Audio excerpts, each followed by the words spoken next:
Bonjour à vous les petits cinéphiles. Aujourd'hui, petite vidéo, on va revenir sur un film de science-fiction français, Le Dernier Voyage. Et pour une fois qu'on a de la SF française, on va pas cracher dessus. Le film est sorti en mai 2021, dans l'indifférence la plus totale j'ai l'impression, et il est réalisé par Romain Quiraud, dont c'est vraisemblablement le premier long métrage. Au casting, on retrouve l'acteur Hugo Becker et surtout Jean Reno, qui est mon acteur français favori, soit dit en passant. Et alors, de quoi ça parle? Dans un futur proche, une mystérieuse lune rouge apparaît dans le ciel, elle est surexploitée par les humains pour son énergie, et brusquement, elle change de trajectoire et se dirige vers la Terre.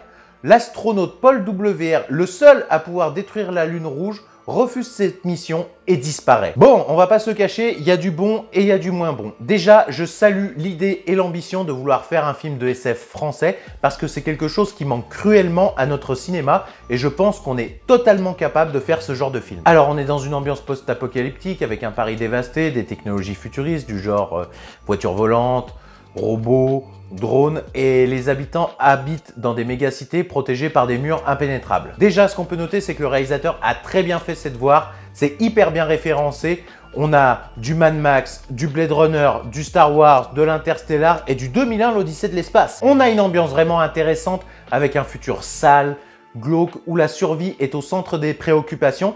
Tout ça dans des décors et des effets spéciaux vraiment très convaincants. Hormis une scène de voiture volante que j'ai trouvé pour ma part un petit peu ridicule. Mais bon, passons. T'as également une histoire de famille assez intéressante justement avec des problèmes de relation entre un père et un fils ou alors entre deux frères. Mais voilà, on a une belle enveloppe, mais à la manière des films actuels, en fait, ça manque cruellement de contexte. Il faut prendre ce qu'on te donne, mais on ne te développe pas du tout le contexte autour. T'as vraiment envie de savoir en fait ce qui est arrivé aux humains, de savoir d'où vient cette lune rouge ou alors à quoi sert cette technologie qui est exploitée sur la lune. Tout cela est en fait malheureusement survolé et je trouve que tu as beaucoup de mal justement à rentrer pleinement dans le film ou alors à t'attacher au personnage. Parce qu'en fait, tu as même un message pro-écolo dans le film, justement sur le sacrifice de l'humanité, ce genre de choses.